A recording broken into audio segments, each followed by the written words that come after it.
자, 안녕하세요.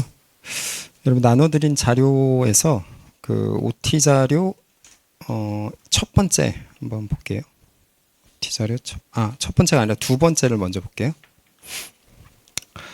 거기에 보면은 그 올해 이제 출제 특징을 제가 나름 이렇게 분석을 한 건데 올해 시험 보신 분들도 있죠. 그래서 안 보신 분들은 이렇게 출제되는구나를 가늠할 수 있는 포인트가 되니까 같이 한번 보면은 첫 번째는 이제 그 쟁송법적 관점에서 고유한 역량을 평가한다. 무슨 말인지 모르겠죠. 그러니까 이제 행시, 입시, 변시 등 행정법을 다루는 많은 시험들이 있는데 이제 거기 경계선상에 있는 쟁점들이 있어요. 근데 이제 우리 시험의 특징이 그런 경계상에 있는 쟁점이라 하더라도 우리의 고유 영역인 쟁송법적 영역에서 이걸 풀어나갈 수 있는 역량을 평가하는 방식으로 좀 더 고도화됐어요. 그 첫 번째 그 예시를 보면은 뭐 주체의 하자가 뭐 취소 사유냐 무효 사유냐 뭐 행정재산의 목적의 사용이 뭐 강학상 특허냐 뭐 이런 얘기들이 오고 갔잖아요. 이번 시험 이후에. 근데 사실 이거는 우리가 쓸 수 있는 내용은 아니고 쓸 필요도 없는 내용이지만 그것과 무관하게 이제 쟁송법적 관점에서는 이걸 어떻게 우리가 논증할 수 있는가 이제 그렇게 평가를 해 나가는 방식으로 확장이 된 거죠. 자, 두 번째는 쟁점 간의 이제 유기적인 연계 역량을 평가하는 방식으로도 많이 고도화됐어요. 그래서 거기 하단을 보시면 단순 암기를 넘어서 각 쟁점이 어떻게 상호 간에 이렇게 유기적으로 입체적으로 연결이 될 수 있느냐. 그래서 그 논증을 입체적으로 할 수 있느냐. 이거를 평가하는 방식으로 이제 좀 더 좋은 방식이죠, 이게. 그 예를 보면 뭐 거부 처분에 대한 첫 추변, 그다음에 기속력, 그다음에 기속력 실효성 확보, 간접 강제 이 세 가지가 이렇게 컨비네이션으로 출제가 됐거든요. 그다음에 또 이제 피고 적격 같은 경우에도 단순히 피고 적격을 물어보는 문제에 국한되지 않고 피고 적격이 만약에 흠결됐을 때 피고 경정, 뭐 처분권주의, 뭐 재판부 성명권 이런 것들도 쓸 수 있는 역량 뭐 이렇게 이제 확장이 되죠. 세 번째는 이제 참조 법령의 포섭 능력도 이제 우리의 영역으로 됐어요. 그래서 이거는 행시에서 주되게 이제 평가하는 방식이었는데 관련 법령을 제시문에 이제 제시해주고 그 다음에 이제 그거를 단순하게 그거를 그냥 읽고 읽고 그냥 문제에 반영하는 것뿐만 아니라 그거를 내가 사안에 적용해서 법령을 조문을 이제 포섭하는 거 그것도 이제 우리의 영역이 돼버렸어요. 이번에 이제 문제 3에서 뭐 국유재산법이 있는데 우리가 잘 모르잖아요. 국유재산법. 근데 국유재산법 32조 1항을 우리가 이제 공권력의 행사라는 그 대상 적격의 요건으로 끌고 오는 거. 그것도 이제 평가를 하고자 하는 거죠. 그 다음에 이제 시간 내 균형적인 현출 역량. 이거는 이제 무슨 얘기냐면 과거에는 하나의 쟁점에 한 2개 맥스 뭐 그 정도의 쟁점만 출제가 했었는데 이번 문제를 보면은 한 3-4개가 들어가 있거든요. 그러니까 그거를 균형감 있게 밸런스 있게 내가 잘 아는 쟁점이에요. 예를 들어서 A 쟁점이 되게 친화적이에요, 저한테. 그럼 막 A 쟁점에다가 막 20분 때려놓고 나머지 쟁점 막 빈약하게 이렇게 해서는 안 되는 거거든요. 그러니까 각 쟁점이 골고루 그다음에 출제자의 의도에 가장 부합하는 거리에 가장 근접해 있는 쟁점을 오히려 더 풍부하게 쓰고 나머지 쟁점 툭 치고 넘어가고 이런 역량들이 이제 우리 시험에서 매우 필요한 역량이 돼버렸어요. 그래서 뭐 하나의 문제에서 대상 적격, 제소기간, 피고 적격은 모두 요구하는 문제도 그렇고 그 다음에 아까 봤던 뭐 처추변, 객관적 범위, 그 다음에 간접 강제 이거에서도 밸런스가 좀 중요했던 문제였거든요. 자, 이런 것들이 이제 이번 시험의 특징으로 제가 좀 분석한 거예요. 자, 그러면 우리는 앞으로 어떻게 공부를 해나갈 것인가? 거기 두 번째 보시면 첫 번째에 대한 분석에 대해서는 자, 쟁송법적 관점에서 사안의 실무적 해결 능력을 이제 우리가 키워야 돼요. 이게 쟁송법이라는 건 여러분들이 잘 아셔야 되는 게 왜 우리가 이걸 보느냐? 이게 이제 소송 플러스 심판이거든요. 그러니까 이게 이제 여기서 제일 중요한 거는 이게 절차법이에요. 절차법. 절차법은 결국은 결론이 제일 중요해요. 그래서 그래서 어떤 방안 이게 도출될 수 있어야 되거든요. 그래서 이게 사실 굉장히 실무적인 분야예요. 그래서 어떤 소송을 선택하고 그 다음에 어떠한 소송 기술로 어떠한 소송적 결론을 이끌어야 되느냐 이게 이제 조금 더 우리가 살펴볼 기승전결하고 연계되는 동일한 맥락이거든요. 이제 그런 관점에서 우리가 계속 공부를 해나가야 돼요. 결론의 엔드 스테이트는 결국에는 그래서 어떨 것이냐. 그래서 당사자가 그럼 어떻게 해야 되느냐. 이 부분에 대해서 우리가 항상 좀 심층적으로 고민하는 방식의 공부를 해 나가야 되고 제가 여러분이랑 그런 것들을 같이 해 나갈 거예요. 두 번째는 행정쟁송의 기승전결. 기라는 건 이제 소송 요건이고 승이라는 건 기술이고 전이라는 건 본안 판단, 결이라는 건 판결의 효과인데요. 이 각각의 쟁점의 체계적인 지위, 그러니까 각각의 그 포지셔닝, 그 다음에 각각이 어떻게 연계가 되느냐, 그 부분에 대해서 심층적으로 좀 공부를 하고, 그 다음에 각각의 그 컨비네이션의 숫자 있잖아요. 그걸 우리가 다 대비를 해놔야 돼요. 3기 때까지. 출제가 만약에 이런 식으로 이제 정착이 됐기 때문에 사실은 이렇게 되면은 예측되는 문제가 더 쉬워져요, 사실은. 왜냐면은 행정쟁송법에서 이런 각각의 쟁점별로 컨비네이션 숫자는 그렇게 많지가 않거든요. 알겠죠? 다만 공부량은 좀 늘어야 돼요. 공부량은 느는데 사실은 예측은 더 쉬워지는 그런 평가가 됐어요. 세 번째는 자, 처음 접해보는 사실관계의 창작 문제 뭐 이런 거 있잖아요. 거기서 이제 재심은 참조 법령, 문해, 쟁점 도출하는 연습 있잖아요. 이런 것들을 많이 해나가야 되는데 이런 것들은 이제 1기서부터 3기 때까지 제가 여러분에게 좀 하드하게 트레이닝을 할 거니까 여러분들이 할 건 없어요. 그냥 트레이닝을 당하면 되죠. 네 번째는 자, 결론에 이르는 논증 과정에서 각 쟁점의 역할, 그 다음에 의미에 대한 이해를 바탕으로 해서 균형 있는 현출을 할 줄 알아야 되거든요. 그러기 위해서 선결 문제가 뭘까요? 각 쟁점을 제대로 알아야 돼요. 제대로 알고 각 쟁점이 어떤 의미를 갖고 그래서 각 쟁점 간에 어떻게 상호 연계가 되는지에 대해서 좀 그 법학에서 이제 뭐 도그마틱 뭐 이렇게도 표현을 하는데 그런 부분을 중심으로 해서 출제가 많이 되는 만큼 이런 연습들을 우리가 연기에서부터 많이 해 나갈 거다라는 거예요. 알겠죠? 자, 뒤에 보시면은 그러한 의미에서 여러분이랑 같이 이제 행정쟁송의 기승전결 이렇게 해서 여러분이랑 볼 거고요. 그 다음에 이제 교재에서는 여러분들이 마인드맵이라는 첫 번째 이게 페이지 숫자가 없더라고요. 근데 행정법 마인드맵 이렇게 돼 있어요. 거기를 펼쳐 놓으세요. 그 다음에 오늘 그 자료의 2페이지 그걸 같이 이제 여러분이랑 저랑 보는 거예요. 자, 이제 사실관계는 이래요. 어떻게 되냐면 서울 지방경찰청장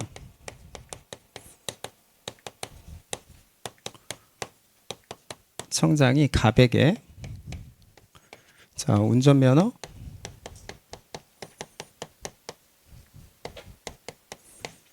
정지 예를 들어서 3개월을 했다. 이런 사실관계예요. 사실관계.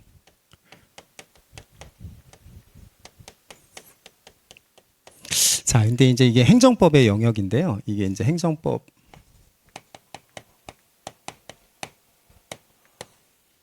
근데 여러분들이 이제 행정법이라는 걸 가기 전에 사실은 이제 우리가 법은 세 가지가 있거든요. 민법이 크게 민법이 있고 그 다음에 이제 형법이 있고 행정법이 있어요. 그럼 이게 왜 세 개밖에 없을까요? 법원이 세 개밖에 없으니까 민사법원, 형사법원, 행정법원 이 세 개밖에 없어요. 다른 것도 있는데 한번 생각해 보세요. 뭐가 있어요? 특허법원 있잖아. 뭐 근데 그거는 사실 이제 민사의 특별한 영역이니까 우리는 세 가지로 딱 대별이 된단 말이에요.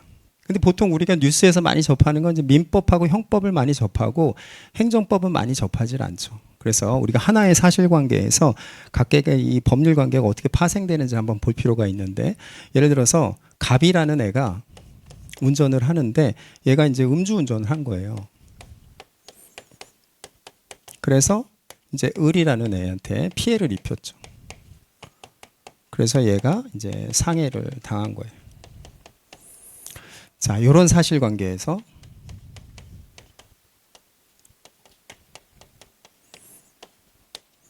이제 여러분들이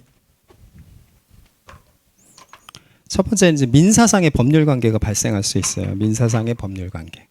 여기가 이제 법률 관계거든.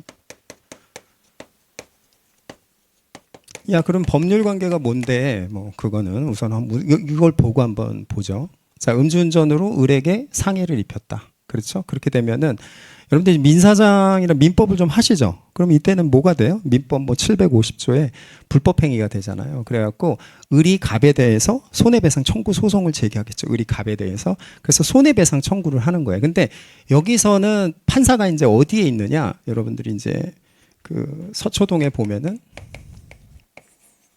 중앙법원 있죠. 중앙법원.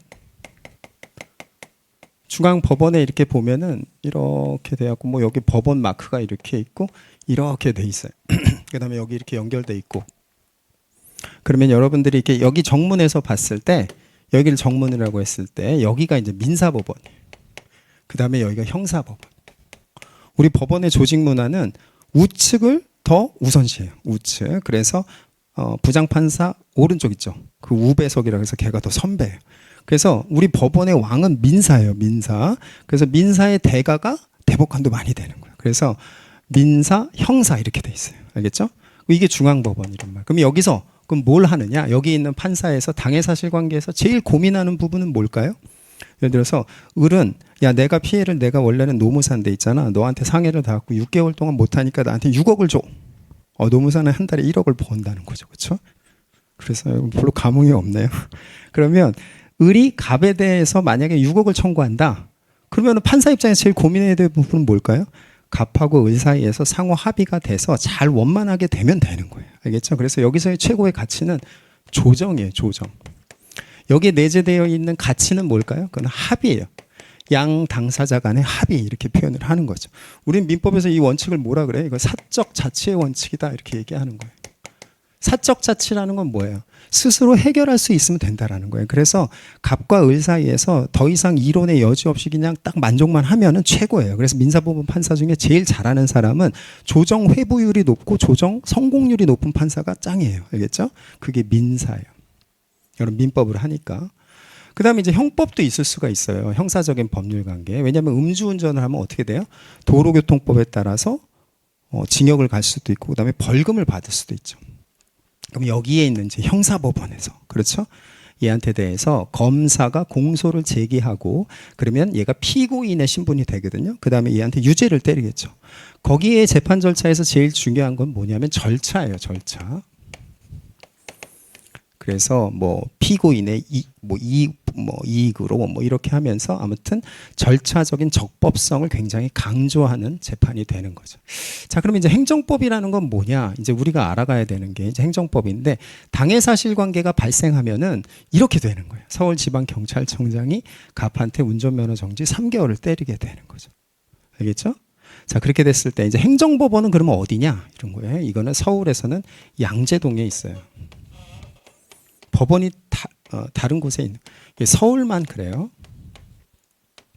서울에 보면 여러분 양재역에서 내리면 한 3분 거리에 가정법원이 있고 또 행정법원이 있는데 그 가정법원, 행정법원 거기 지하에 여기가 이제 행정법원이에요. 알겠죠? 그래서 여기는 보통은 이제 판사가 여기는 3명이에요. 그럼 여기서는 중요한 가치가 뭘까요? 민법, 형법, 그 다음에 행정법. 여기서 가장 중요한 행정법적인 가치는 이거예요. 공익과 사익의 비교 형량이에요. 비교 형량. 그 얘기는 뭐냐면 결국에는 음주운전을 한 사람이 더 이상 도로에서 운전을 하지 못하도록 서울지방경찰청장이라는 처분청이 얘한테 운전을 못하도록 함으로써 공익을 달성하는 거죠. 그렇죠? 근데 갑의 입장에서는 어때요? 내가 운전을 못하면 뭐 여자친구 집에도 못 데려다주고 헤어질 것 같고 그 다음에 먼 거리에서 내가 출장 중심으로 이렇게 근무를 하는데 노무사인데 산재를 중심으로 하는데 더 이상 근무를 하지 못하는 거죠. 이건 얘의 이익이죠. 그래서 얘가 추구하고자 하는 공익, 그 다음에 얘가 추구하고자 하는 사익, 그거 사이에서의 비교 형량을 해야 되는 문제가 되는 거예요. 그래서 민법과 형법과는 다른 가치 판단의 영역이 되는 거예요. 그게 법원이 별도로 있는 거예요. 그 다음에 여러분이 생각할 때 이거는 가벼운 문제는 아니죠. 그래서 국가가 추구하고자 하는 공익이라는 부분과 국민의 기본권에 포섭되는 사익이라는 부분 사이에서의 비교 형량을 통해서 적정한 결론을 도출해야 되기 때문에 만만한 문제가 아니란 말이에요. 그래서 이것은 판사가 3명이나 있게 되는 거예요. 알겠죠? 그래서 행정법에서는 공익과 사익의 비교 형량의 결과로 판결이 나오는 거예요.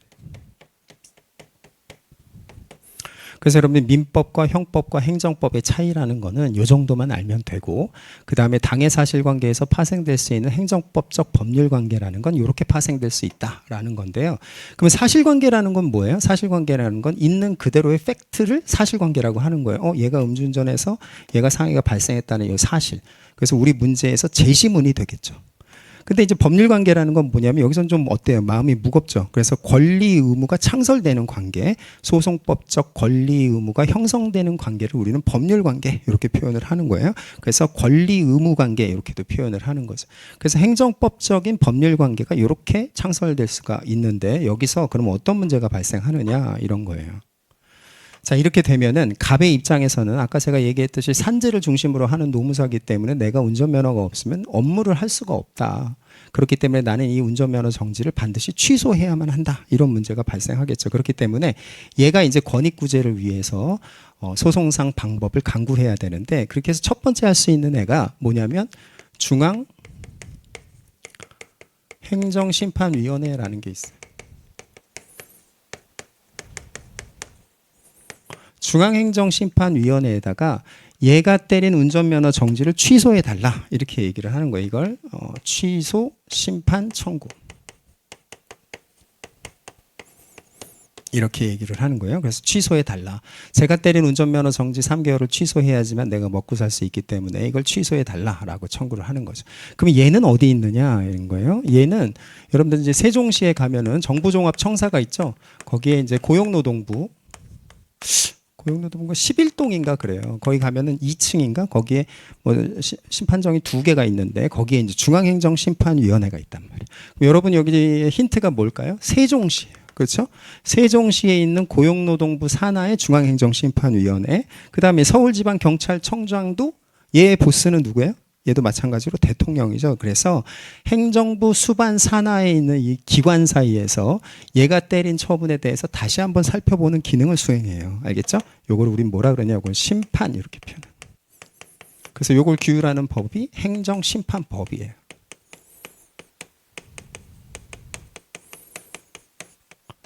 그래서 우리가 행정쟁송법이라 그러잖아요. 그렇죠? 행정쟁송법의 하나의 축을 담당하고 있는 게 바로 행정심판이다. 근데 이제 도로교통법상의 이러한 운전면허 정지와 관련된 이러한 내용들은 1년에도 수만 건이 일어나기 때문에 이걸 법원에서 다 3명이서 때려박아서 하기에는 너무 버겁다. 대상포진 권. 그래서 반드시 얘를 거치도록 이렇게 하고 있어요. 그래서 이렇게 도로교통법상의 이러한 내용의 작용에 대해서는 반드시 이러한 행정심판을 거치도록 하고 있는데 그건 나중에 우리가 또 배워나갈 거예요. 자, 그 다음에 이제 여기서 우리가 또 그 다음에는 그럼 어디를 가느냐? 여기가 이제 바로 행정법원으로 가는 거예요. 어디 있다 그랬죠? 그래서 아까 본 것처럼 서울 양재동에 있단 말이에요. 그래서 여기에다가 요거를 마찬가지로 취소해 달라는 이제 소송을 제기하는 거죠. 취소해 달라 이렇게 하는 거예요. 근데 여러분들이 여기에 있는 화살표를 보면 서울지방경찰청장이라는 이 기관인데 이 기관이 갑에 대해서 위에 있죠. 그래서 우월적 고권적 지위에서 때려버렸단 말이에요. 화살표가 이렇게 돼 있잖아요. 그렇죠? 이거 우리는 그냥 국어적으로는 이걸 공권력 이렇게 표현을 하는 거죠. 공권력을 이렇게 행사하는 거예요. 야, 너 운전하지 마 이렇게. 그럼 얘는 공권력을 받았기 때문에 이 부분에 대해서 내가 저항하는 거죠. 그렇죠?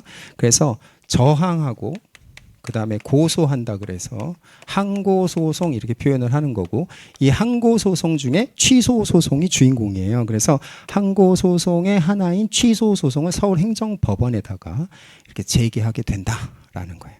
그게 여러분들 이 페이지에 사실관계 및 흐름도 있죠. 그 표현이에요. 거기서 한번 볼게요.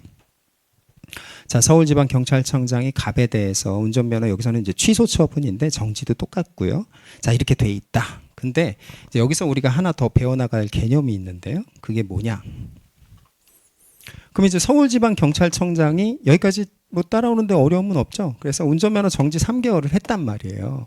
근데 운전면허 정지 3개월을 할 때 과거에는 어땠을까요? 조선시대 때는. 조선시대 때는 관하에 있는 뭐 사또가 야, 너 말 타지 마. 너는 관상이 안 좋으니까 이렇게 해도 별 이상하지 않아요. 옛날에는 인치주의라 그래서 사람의 마음대로 지배를 하는 세상이었단 말이죠. 근데 뭐 프랑스 대혁명이 있고 그다음에 근데 이제 민주주의가 정착되어 가면서 이렇게 국가의 공권력이라는 건 그렇게 스스로 마음대로 할 수 있는 게 아니라 국민적 합의의 결론인 법에 의해서만 하도록 되어 있단 말이에요. 그래서 이러한 공권력의 행사는 반드시 법령에 근거해서만 할 수 있게끔 되어 있단 말이에요. 알겠죠? 그걸 우리는 법치주의라 그래요. 그 다음에 그걸 행정법적 관점으로 표현한 법치 행정의 원칙이라고 하죠. 그래서 반드시 법령에 근거해서만 하게 되는 거예요. 그래서 여기에 있는 법령의 체계적인 지위를 우리가 이제 하나 볼 필요가 있죠. 그럼 법이라는 건 뭐가 있나요? 헌법이 있죠. 국민이 제정하는 법이에요. 그래서 법헌자의 법법자, 법중의 법이라고 해서 헌법이 있는 거예요. 그 다음에 이제 국회에서 제정하는 법률이라는 게 있죠. 근데 이제 국회의원 300명이서 이거를 법률로 제정해갖고 다 카바칠 수 있다 그러면 아름답지만 결국 국회의원이 그런 능력도 안 되고 뭐 그럴 의지도 별로 없죠. 그렇기 때문에 정부에서 이런 법치 행정의 원칙의 빈 공간을 메꾸기 위해서 또 법을 만들어요. 그걸 행정입법이라 그러는데 그걸 이제 법규 명령 이렇게 표현하죠. 그거를 우리가 실무적으로는 뭐라고 표현해요? 그거를 시행령, 시행규칙 이렇게 표현하죠. 그래서 여러분 노동법에서 1차에서 뭐 부속법령이라고 표현하잖아요. 그렇죠? 그 부속법령이 바로 이런 걸 얘기하는 거예요. 그래서 시행령, 시행규칙. 뭐 그래서 이거는 뭐 대통령이 제정한다. 그 다음에 이거는 총리, 그 다음에 뭐 각부 장관이 제정하는 거. 그래서 헌법과 법률과 법규 명령에 근거해서만 이러한 공권력으로서의 운전면허 정지 3개월을 때릴 수가 있는 거죠.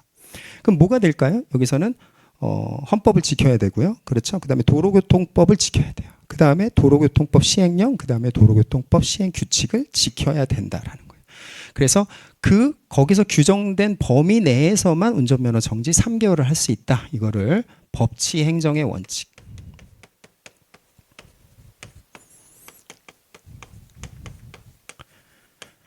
여러분 행정기본법 한번 가볼까요? 행정기본법 8조를 보시면은 우리가 행정의 기본이 되는 법이 행정기본법인데 거기 8조에 보면 법치행정의 원칙이라고 표제하에 제가 말씀드린 내용이 집약적으로 서술되어 있단 말이에요. 알겠죠? 그게 법치행정의 원칙이에요.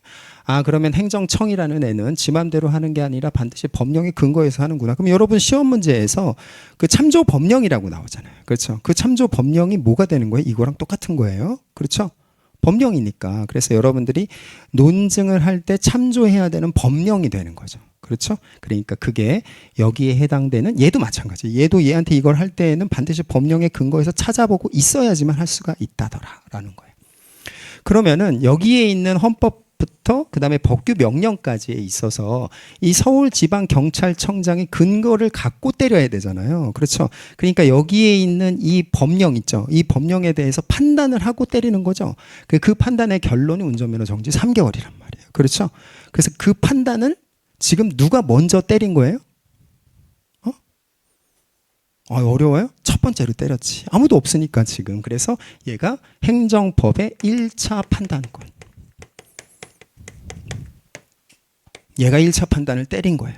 그 1차 판단을 소송법으로 가면 뭐라고 표현하면 그걸 처분이다 이렇게 표현하는 거예요. 여러분 시험을 보신 분들은. 근데 아무것도 모르는 분들은 처분이라는 표현을 모른다 하더라도 그냥 보니까 얘가 공권력을 행사해서 하는 결론은 결국에는 이러한 행정법령의 1차적 판단의 결과구나라는 건 알 수가 있단 말이에요. 이건 뭐 어렵진 않죠. 그렇죠?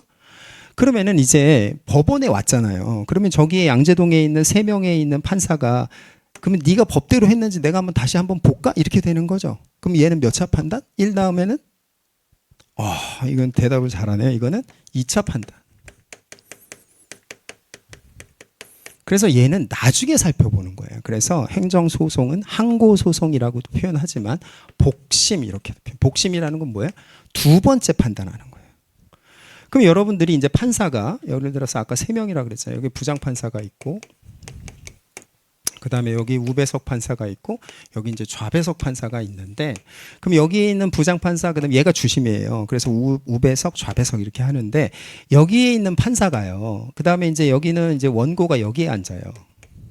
그 다음에 이제 피고가 여기 앉고 그럼 이제 얘가 추구하고자 하는 게 사익이고 얘가 추구하고자 하는 게 공익이죠. 그렇죠?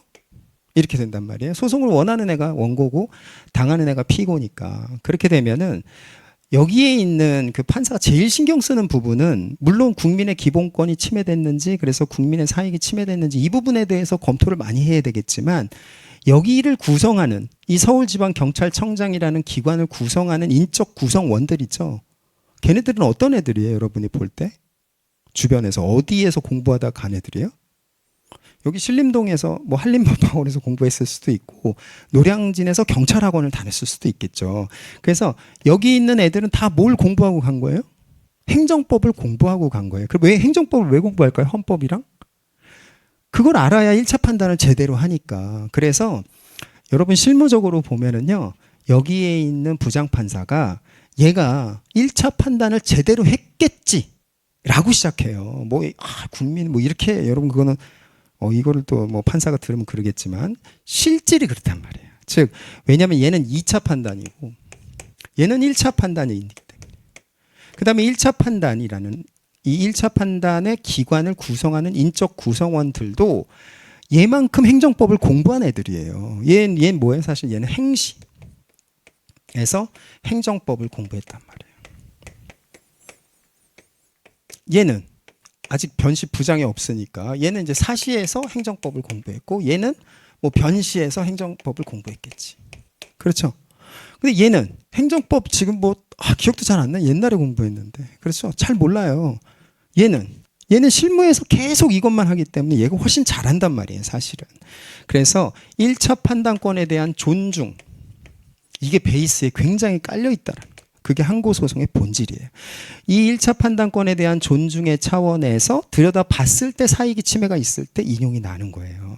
그래서 이 1차적 판단권에 대한 존중이라는 게 우리가 행정소송, 항고소송을 지배하는 매우 중요한 가치라는 거, 그걸 여러분들이 오늘 확실하게 인지하는 게 매우 중요해요. 알겠죠? 자, 거기 사실관계의 흐름도 다시 한번 볼게요. 그럼 서울지방경찰청장이라는 애가, 여러분 이게 여기서 헷갈리면 안 되는 게 서울지방경찰청장이라는 애가 김갑도를 얘기하는 거예요? 아니에요. 김갑도라는 건 민사소송에서만 하는 거고, 여러분 운전면허증에 보면은 서울지방경찰청장의 직인이 찍혀 있어요. 한번 보세요. 여러분 있으면. 그 다음에 대한민국 여권에도 보면은 어떻게 돼 있어요? 거기도 처분청에 직인이 찍혀 있단 말이에요. 그러니까 결국에 우리가 행정법에서 위에 있는 처분청이라고 표현하는 이 개념이라는 건 뭐냐면 국가 작용에 있어서 하나의 기관을 대표자의 명의로 이렇게 하는 대표 기관, 그걸 이제 처분청이라고 하기 때문에 서울지방경찰청장인 거고, 이건 배워 나갈 거예요. 알겠죠? 그래서 서울지방경찰청장이 갑이라는 사인에 대해서 운전면허 여기서는 이제 취소 처분이라고 돼 있는데, 만약에 이런 공권력을 행사한다 그랬을 때 반드시 도로교통법과 시행령과 시행규칙에 근거해서만 하는 거죠. 그렇죠? 이걸 우리는 법치행정의 원칙이라고 배웠어요. 그러면 이러한 운전면허 취소 처분이 됐건 또는 운전면허 정지 3개월 처분이 됐던 간에 그건 뭐가 되는 거예요? 행정법령에 대한 몇 차 판단? 1차 판단이 되는 거예요. 1차 판단을 때렸는데 갑이 그 1차 판단을 못 받아들이겠다는 거잖아. 그렇죠? 그래서 먼저 어디를 가냐면 중앙행정심판위원회라는 데를 가는데, 이거는 세종시라는 데에 방점이 있단 말이에요. 그 얘기는 뭐예요? 이거는 행정부 산하의 또 다른 기관이에요. 그래서 여기 있는 서울지방경찰청장과 중앙행정심판위원회는 행정공무원끼리 어떻게 보면 동기간일 가능성, 선후배일 가능성 같은 식구들이란 말이에요. 알겠죠? 그래서 여기는 1차 판단권에 대한 존중이라는 거 얽매이질 않아요. 이거를 우리는 초등학교 때는 어떻게 배웠어요? 이게 권력 분립의 원칙, 뭐 행정부, 사법부 뭐 이렇게 표현을 했던 거죠. 그렇죠? 그 다음에 이제 법원을 가게 되면 얘기가 달라지더라라는 거예요. 서울행정법원은 양재동에 있는데 거기다가 이제 취소송을 제기할 때에는 2차 판단을 하게 된단 말이에요. 판사는 2차 판단을 하게 된다. 예방적 금지 소송은 이제 조금 이따가 배울 거고요. 그 밑에 각주를 한번 볼까요? 서울지방경찰청장은 갑의 음주운전에 대해서 도로교통 법령, 그 도로교통 법령이라는 게 뭐가 되는 거예요? 그 행정법이 되는 거죠. 그렇죠? 행정법에 근거해서 운전면허 취소 처분 또는 운전면허 정지 3개월의 공권력의 행사를 할 수 있고, 그걸 우린 뭐라고 표현한다 그랬죠? 행정기본법 8조의 법치행정의 원칙이다. 자, 그 다음에 이제 그 밑에 보면은요, 만약에 아까 우리는 이제 기관을 얘기한다 그랬는데 경찰 공무원 A라는 애가 있는데 얘가 도로교통법에 적법한 절차가 규정되어 있는데도 불구하고 그 규정된 절차대로 하지 않고 갑한테 갑질을 해갖고 억지로 음주 측정을 했단 말이에요. 그렇게 되면은 갑은 어떻게 할 수가 있을까요? 그 A라는 경찰 공무원이 저지른 불법 행위에 대해서 걔의 주인인 대한민국한테 손해배상을 또 청구할 수 있어요. 그게 뭐가 될까요? 아까 우리가 얘기했던 민법이 되는 거예요. 그거는 손해배상, 국가배상 청구. 그래서 그 소송은 아까 우리가 얘기했던 서울중앙지방법원 오른쪽 빌딩 여기다가 가져가는 거예요. 이게 좀 어렵죠? 근데 그냥 보는 거예요. 보고 여러분들 이제 수업이 좀 어렵지만 반복을 많이 하니까 지금 내가 다 완벽하게 모른다 하더라도 우선 머릿속에 그냥 저장해 두고 쌓여 나가다 보면은 여러분들이 이해할 수 있는 단계로 오니까 너무 조급해하지 않는 게 좋아요. 자, 그러면 아까 제가 말씀드린 내용이 여기에 다시 한번 다른 표현으로 서술되어 있는데 서울지방경찰청장이라는 이 처분청이라고 표현을 한다 그랬는데 얘하고 행정법원인 사법부의 관계는 어떻게 되느냐? 그래서 행시 출신의 공무원이 그 기관을 구성하고 있고 사시나 변시 출신의 판사가 그 사법부를 구성하고 있는데 상호 견제와 균형의 긴장관계, 권력 분립의 원칙 이게 이제 있는 거죠. 자, 처분청의 1차적 판단권 존중에다가 언더라인을 하고 이게 항고소송을 지배하는 가장 중요한 가치라 그랬어요. 그렇죠? 그 다음에 이제 국민의 기본권 존중. 물론 가장 뭐 이상적으로는 국민의 기본권을 존중하는 게 더 우선적 가치가 되지만 소송법적 관점에서는 이 처분청에 대한 1차적 판단권 존중이라는 게 굉장히 중요하다라는 거예요. 이 얘기는 뭐냐? 결국에는 얘가 이제 1차 판단을 하잖아요. 근데 얘가 1차 판단을 하는 주된 목적은 뭐예요?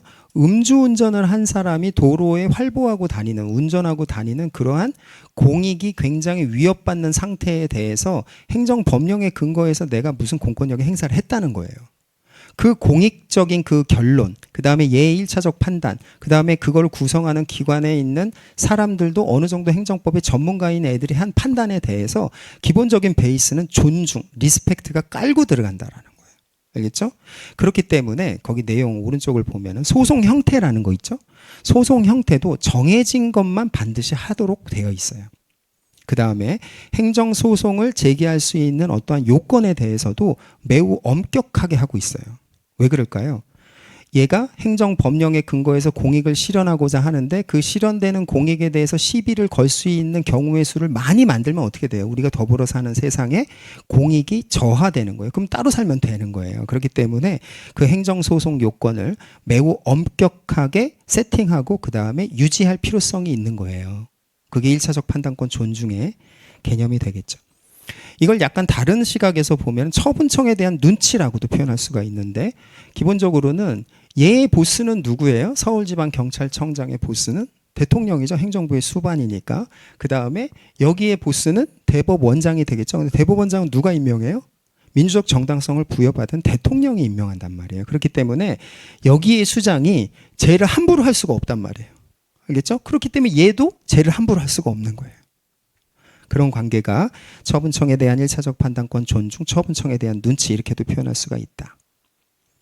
근데 이것만 너무 치중하면 어떻게 될까요? 국민들이 야 법원 니들도 다 똑같은 애들이구나 이렇게 생각할 거 아니에요. 그래서 국민의 사익이라는 기본권 존중의 관점에서 이 소송 요건을 어떻게 해야 돼요? 소송 요건을 좀 완화해서 그 문턱을 낮춰서 국민들이 다양하게 그 사법 통제를 받을 수 있는 기회를 확보할 수 있도록 해야 되겠죠.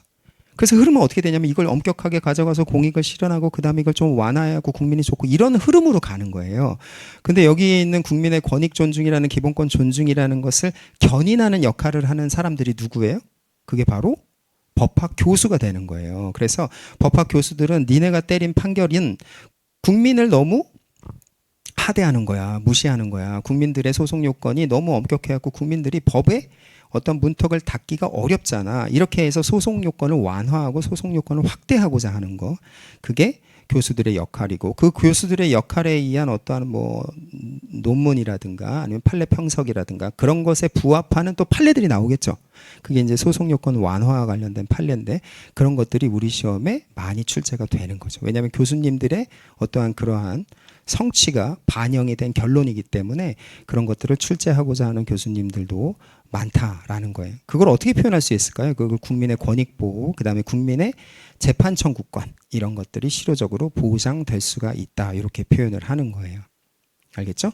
자, 그러면은 여러분 마인드맵 기와 관련된 부분 있죠? 아까 교재에서 마인드맵으로 본다 그랬는데 거기 마인드맵 기 거기에 보면은 소송 요건, 아까 우리가 배웠던 소송 요건이라는 게 뭐가 있느냐. 밑에 보면 1번부터 7번까지 원고 적격, 피고 적격, 대상 적격, 협의의 소해이익, 제소기간, 심판 전치주의, 관할, 이 7가지의 요건이 충족되고 이 문턱을 넘어야지만 기본적으로 본안 판단으로 넘어갈 수가 있게 되는 거예요. 공익실현, 처분청에 대한 1차적 판단권 존중의 차원에서 이러한 요건들을 엄격하게 가져가고자 하는 거죠. 그러면 대략적으로 1번부터 7번까지의 내용이 당해 사안에서는 이제 어떻게 되느냐, 그걸 한번 보면은요. 첫 번째, 이제 원고 적격이에요. 원고 적격이라는 건 원고가 될 수 있는 적법한 자격인데, 항고 소송에 있어서는 기본적으로 저기에 있는 갑이라는 애가 저기에 있는 운전면허 정지 3개월 처분에 대해서 취소송을 제기하는 거, 이건 되게 자연스러운 거죠. 근데 예를 들어서 을이라는 여자친구가 있는데, 갑이 지금 내 남자친구인데 제가 운전면허 정지 3개월을 받아갖고 내가 뭐 신상 카페 뭐 이런 데 가고 싶은데 이것 때문에 못 가. 그러니까 이거 취소해줘. 이렇게는 안 된단 말이에요. 그래서 아무나 제기하지는 못하도록 하는 거. 이게 이제 원고 적격의 문제가 되는 거예요. 두 번째, 그 다음에 이제 피고 적격. 그래서 만약에 을이 제기하면 어떻게 되는 거예요? 을이 그렇게 뭐 남자친구가 지금 운전면허 정지를 받아서 운전을 못하니까 내가 뭐 가고 싶은 곳을 못 가고 집에도 나는 택시 타고 가야 되고 뭐 지하철 타고 가야 돼. 불편해. 그래서 취소해줘. 이렇게 한다 하더라도 얘의 그러한 소송은 받아들이질 못한단 말이에요. 그래서 을의 소송을 제기할 때는 각하 판결을 때리게 돼요. 그 영어로 얘기하면 이제 디스미스가 되는 거예요. 아예 들여다보지도 않는단 말이에요. 알겠죠? 그게 각하가 된다. 자, 그럼 피고 적격이라는 건 뭐냐? 아까 우리가 얘기했던 거예요. 저기서 중앙행정심판위원, 서울지방경찰청장.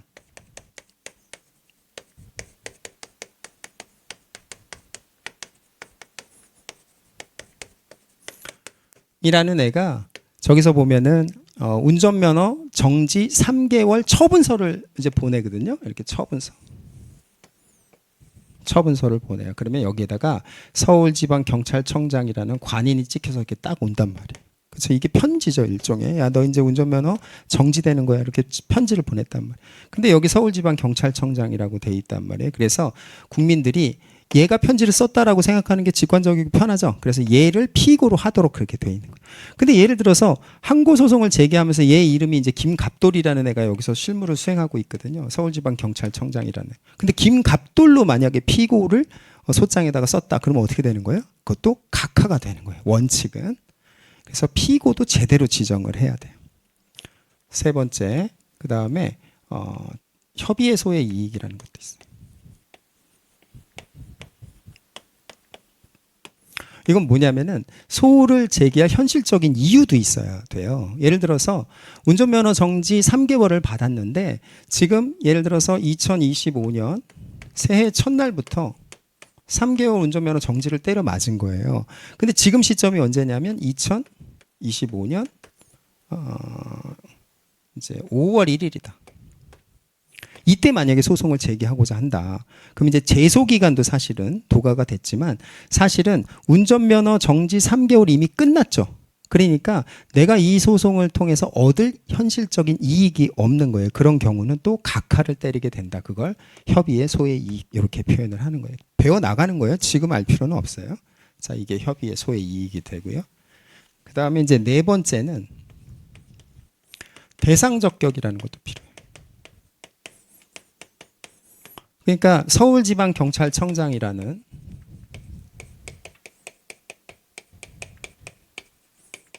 얘가 이렇게 하는 모든 작용이라는 게 있을 거 아니에요. 얘가 하는 행동. 이 행동 중에서 아무 내용에 대해서 소송을 제기할 수는 없는 거고 거기에서 소송을 제기할 수 있는 대상도 정해져 있다라는 거예요. 정해져 있어요. 그러면 예를 들면은 벌점부가 있잖아요. 여러분들이 예를 들어서 속도를 위반하거나 그 다음에 이제 신호를 위반하면 집으로 뭐가 날라와요? 과태료 부과 통지서가 날라오죠. 거기에 이제 벌점이 부과되는 내용도 있단 말이에요. 그럼 이 부과된 벌점에 대해서 내가 취소송을 제기할 수 있겠느냐? 이런 벌점 부과와 관련된 작용은 대상이 될 수 없다는 게 우리 법원의 입장이에요. 왜? 대상이 아니기 때문이에요. 그건 우리가 대상 적격에 가서 볼 거예요. 알겠죠? 이렇게 대상도 정해져 있구나. 그 다음에 제소 기간이라는 것도 지켜야 돼. 그래서 안날로부터 90일 이내. 그 처분을 만약에 이때 받았다. 언제 받았냐면 2025년 1월 1일 날 받았다. 그럼 안날로 90일 이내이기 때문에 최소한 3월 1일 전까지는 소송을 제기해야 돼요. 그래서 이때 이후에 소송을 제기해도 마찬가지로 각하 판결을 받게 되는 거예요. 이게 제소 기간이고, 그 다음에 전치주의. 아까 얘기한 것처럼 도로교통법상에 있는 처분이라는 건 너무 빈번하게 일어나기 때문에 그걸 고스란히 판사한테 다 가져가면 판사가 대상 포진 걸린다. 그래서 행정심판위원회라는 어떠한 사전적인 자정작용, 행정작용을 먼저 거치도록 하는 거예요. 그걸 거치지 않으면 또 각하가 돼요. 자, 7번째는 관할이에요. 관할. 관할이라는 건 법원의 주소를 얘기하거든요.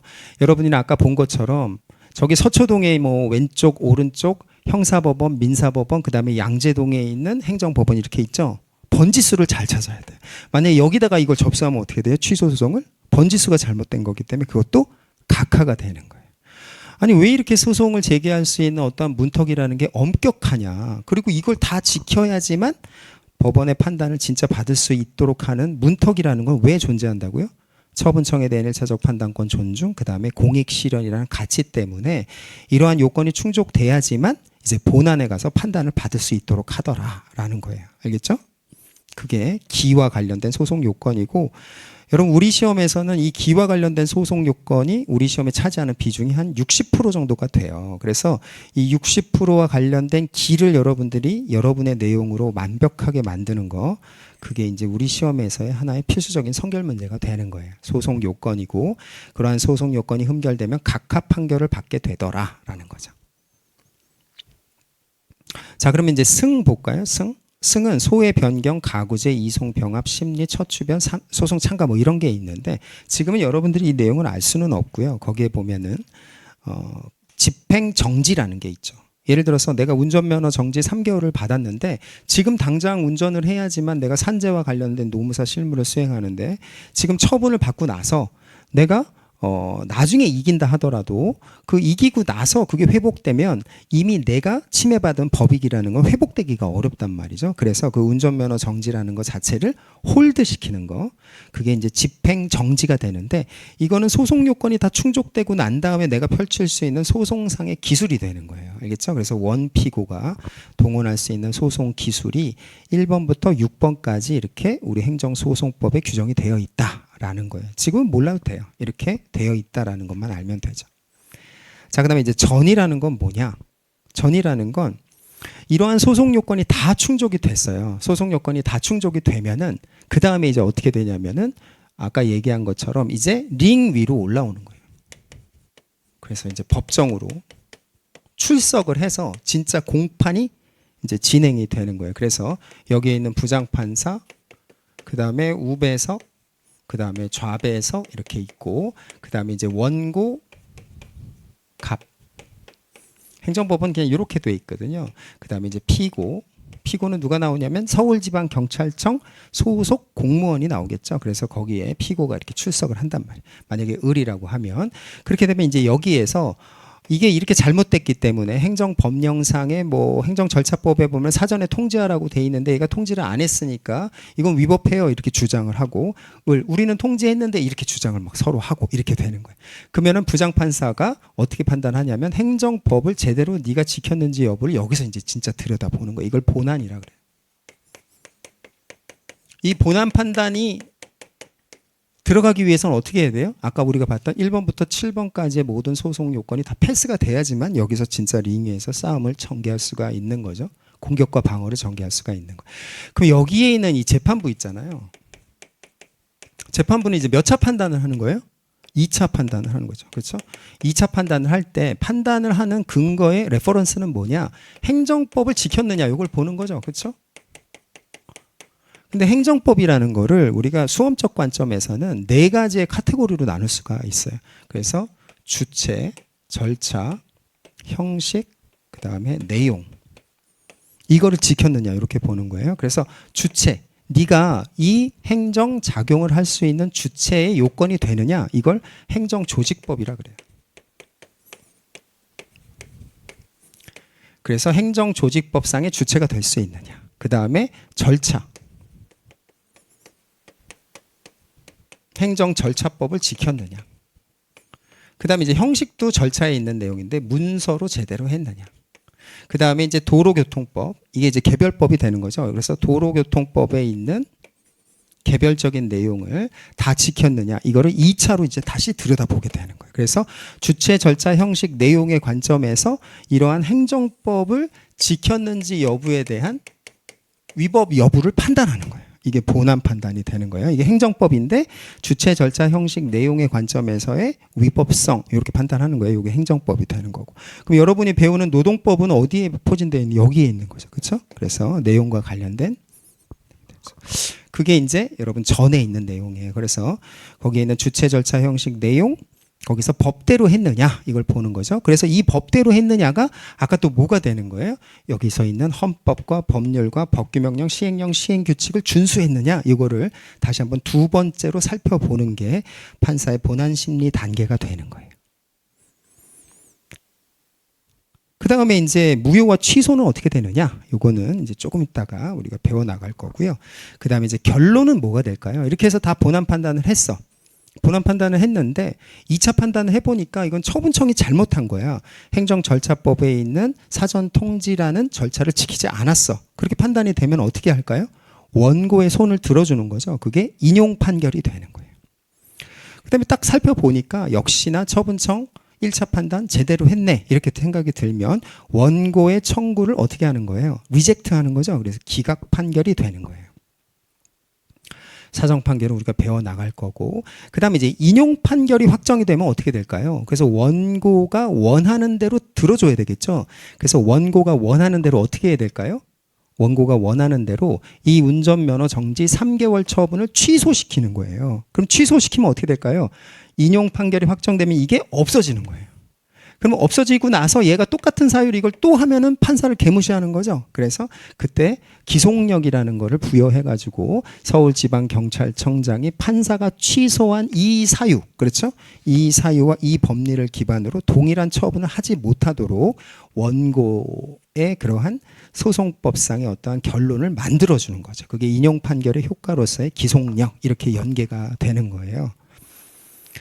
여러분이 만약에 제가 지금 언급하고 있는 기승전결을 제가 얘기하고 있는 그대로 해서 다 이해할 수 있다 그러면 그건 사실 이상한 거죠. 왜냐하면 행정소송법을 한 번도 공부하지 않은 상태에서 이 내용을 다 이해할 수는 없어요. 근데 우리가 이런 내용으로 해나갈 건가라는 그 아웃라인만 여러분이 지금 아시면 되는 거예요. 그래서 우리는 기승전결과 관련된 이러한 내용들에 대해서 연기해서 심도 있게 하나씩 배워나갈 거고, 그 다음에 이제 수업 중간중간에 제가 계속 여기에 있는 기에 있는 1번과 그 다음에 승에 있는 뭐 3번, 그 다음에 전에 있는 내용과 그 다음에 결에 있는 내용이 상호 이렇게 연계가 되니까 여러분들이 그 연계되는 쟁점을 잘 파악해야 돼. 이렇게 해서 짚어줄 거예요. 그런 컨비네이션, 유기적인 연계를 연기 단계에서 심도 있게 다룰 거니까 그러기 위해서는 하나의 쟁점에 대해서 완벽하게 여러분들 연기 단계에서 이해를 하는 게 굉장히 중요하겠죠. 그래서 연기를 좀 심도 있고 좀 어렵게 가져갈 거예요. 근데 여러분들이 그걸 아셔야 되는 게 연기를 어렵게 하드하게 해야 3기가 편해요.